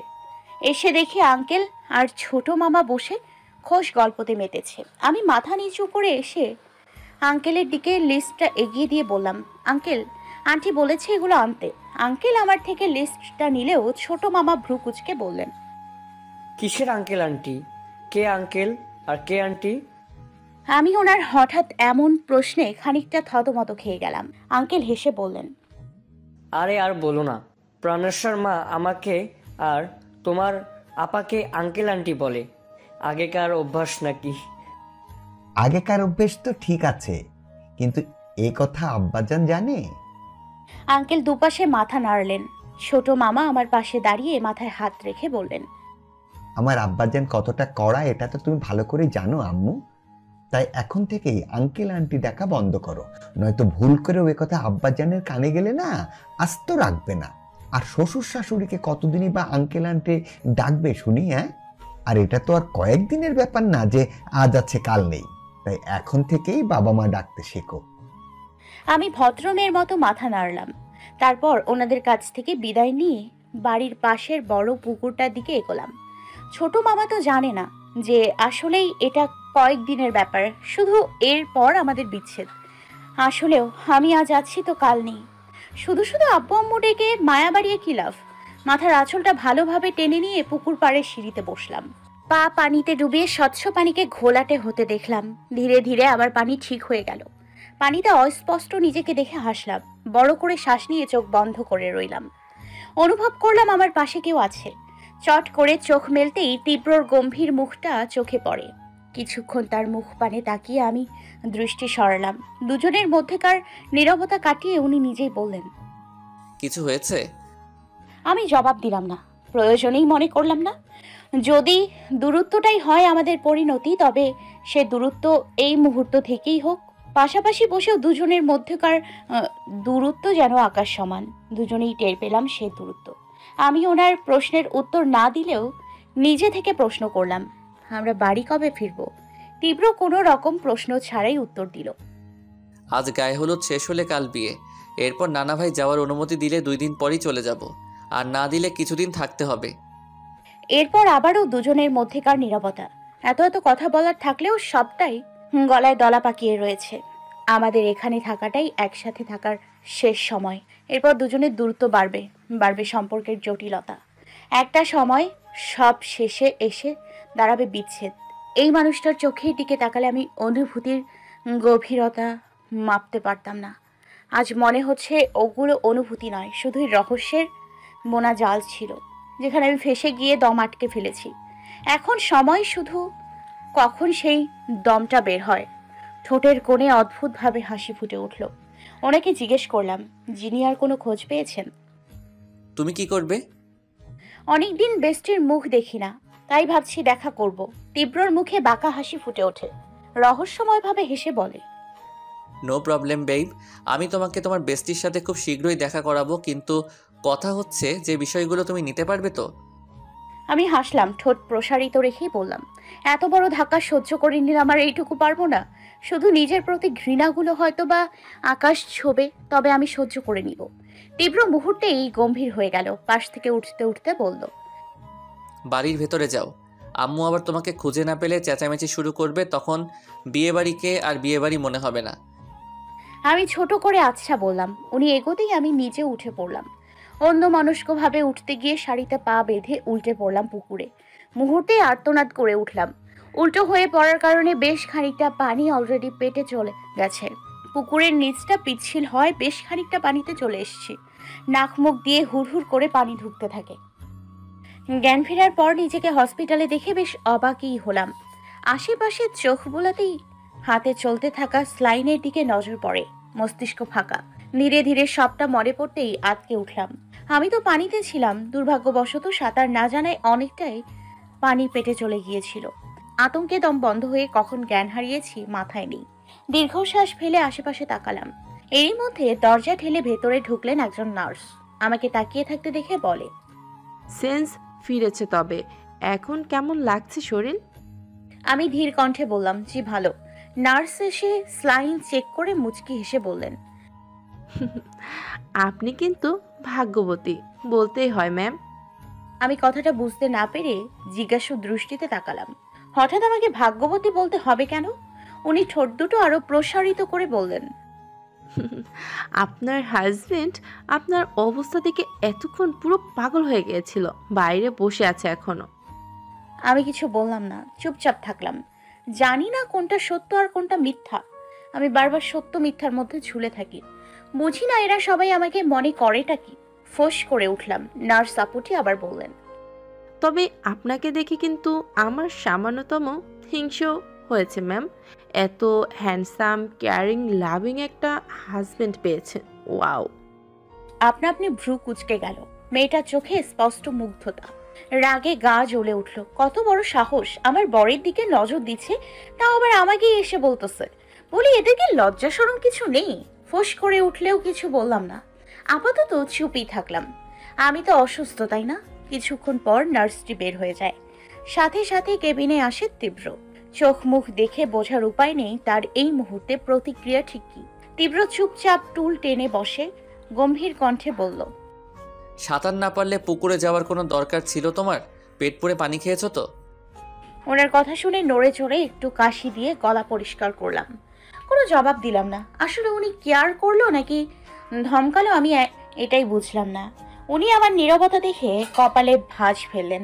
দাঁতে দাঁত চেপে বললেন, মুখে কি এখনো পানি আছে যে জবান দিচ্ছ না? মুখে পানি কেন থাকবে? তাহলে প্রশ্নের উত্তর দাও না কেন? কষ্ট লাগে উত্তর দিতে? আপনি আমাকে ধমকাচ্ছেন কেন? আমি না অসুস্থ? কোথায় একটু আদর করে মিষ্টি করে কথা বলবে তা না, ধমকাচ্ছেন। এই আপনার ভালোবাসা? এই ছিল আপনার মনে? আমার কথাই তীব্র রীতিমতো চোখ পিটপিট করে চেয়ে রইল কিছুক্ষণ। তারপর আমার দিকে ঝুঁকে এসে কপাল গাল চেক করে। আমি ভ্রু কিঞ্চিত কুচকে বললাম, কি হয়েছে? এত কাছে আসতেছেন কেন? এটা হসপিটাল তো। থাক, আদর করতে বলছি বলে এখানেই করতে হবে এমন না বিষয়টা। বাড়ি গিয়ে করলেও চলবে। তীব্র সাথে সাথে গলা ফাটিয়ে নার্সকে ডাকে। ওনার চেঁচানোতে আমি ভয়ে কেঁপে উঠেছি। এত জোরে চেঁচানোর আওয়াজে কানে হাত দিতে গিয়ে হাতে টান পড়ে, স্লাইনের সুচ দিয়ে রক্ত উঠে যায়। মৃদু আর্তনাদ করে হাতটা ঠিক মতো রাখতেই নার্স ছুটে আসে, যেন সে আমার জামাইয়ের ডাকের অপেক্ষাতেই ছিল। আমি রাগি রাগি চোখে তাকালাম তার দিকে। নার্স ছুটে এসে বলে, জি, কিছু হয়েছে স্যার? আপনি ওকে ভালো করে দেখে ডক্টরকে ডাকুন তো। আমার মনে হয় পানি খেয়ে ওর মাথার তার নড়ে গেছে, নয়তো ছিঁড়ে গেছে। ওকে কি পাবনা মেন্টালে নিতে হবে? ওনার কথাতে নার্স কিছু বলার আগেই ফুঁসে উঠলাম আমি। চিবিয়ে চিবিয়ে বললাম, আপনি আমাকে ইনডাইরেক্ট পাগল বললেন? আপনার এত বড় সাহস! আমি তোমাকে ইনডিরেক্ট না ডিরেক্টই পাগল বলছি, কারণ তুমি আসলেই পাগল।